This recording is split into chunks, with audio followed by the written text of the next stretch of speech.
Hey, what's up to all my Luscious fans? The guys commented they were feeling a little left out, so there you go. Steve Alicious here, and I've been seeing a lot of tweets and all these on the internet when it comes to not just one product. There's multiple products that I see this on, but I see it a lot now. So we need to give them a break, the fact that it doesn't work that well. It's first generation, or they're trying something new, or it's a new form factor, so they'll eventually work it out. Hold on a moment. And that always gnaws at the back of my brain because I'm sitting there thinking, well, did you pay with some sort of first generation or beta dollars that were somehow easier to earn than regular dollars? No. You paid full boat. And one of the few advantages to pushing 40, which is practically like 100 on the internet, is that I've been through multiple eras of tech at this point. In my case, in the late 80s, early 90s, it was dealing with the ISA cards and jumpers and parodies and bits and bauds and all the rest of it just to get your computer to recognize an accessory you were trying to use. Then we moved into the mid-90s. You had USB and you had plug and play, and you had WYSIWYG and all that nice stuff. Graphical user interfaces for setup wizards, which was great for software and configurations and stuff so you could get things working properly.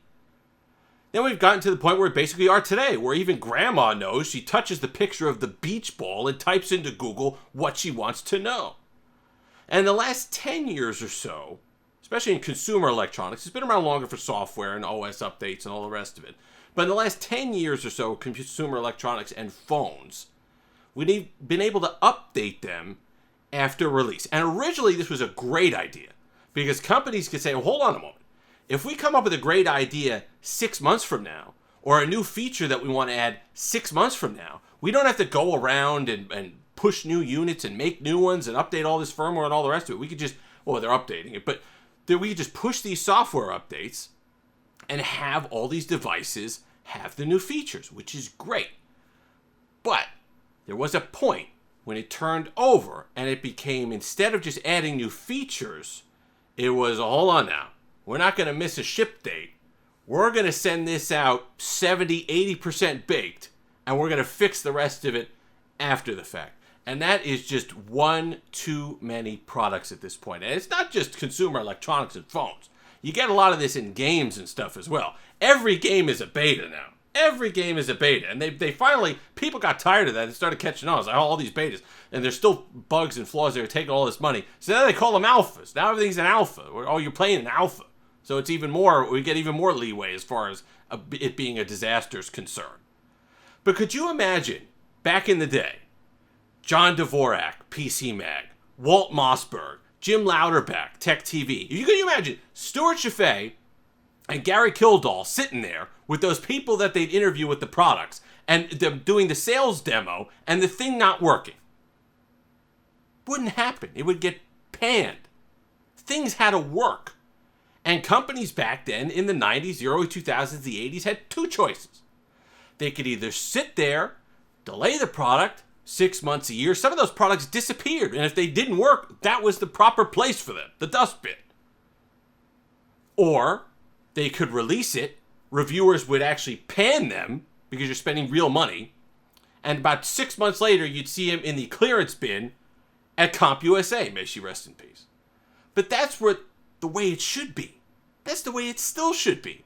I can't imagine giving something a pass just because it's first generation. Nobody told anyone at Microsoft, after they delayed this thing like a year anyway, to go ahead and say you have to release the Microsoft Surface Duo. They did it for money.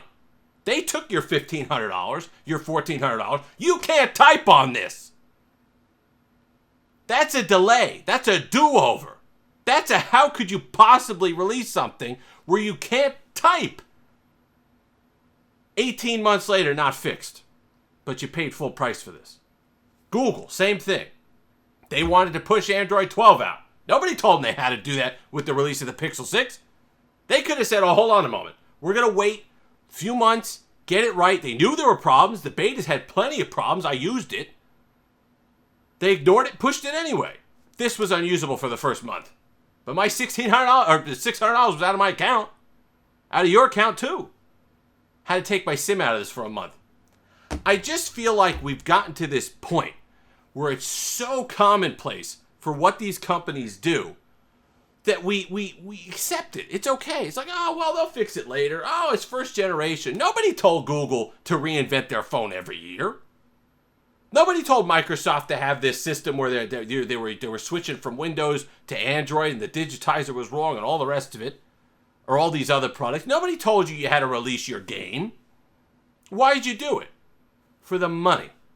To get the money from your pocket. That's why they did it. And I think, even though consumers deserve to be informed of that, I think companies should stop it. But companies aren't going to stop it until reviewers, tech, journalism, all the rest of it, finally say enough is enough. If something doesn't work as designed and you're charging full boat and it's the release software, it stinks. Let's go back to demanding a higher standard of things that we're being charged full boat for. It worked in the 80s, it worked in the 90s, and we eventually drove in the 2000s that we worked to get better products. Because they're going to keep doing it. They're going to say, well, these people are morons. We're going to go ahead and push this now, and maybe we'll deal with it later. Maybe we won't. Maybe we'll go out of business. Maybe we'll just give up on the phone. Like Razer, okay? Promised 2 updates. Just decided, well, we're not going to deal with phones anymore. That's it. Sorry. See you later. Enough is enough. Until they start charging less, or there's some sort of beta or prototype price that you get until software is where it needs to be on these consumer electronics and to work properly, keep your money in your pocket. And if there's ever a device that I don't think is worth it, that they're charging that, because of that, you're going to hear about it right here on Steve Licious Tech. If you've made it this far, like, comment, subscribe, all that fun stuff. Until next time, have that Steve Licious Day.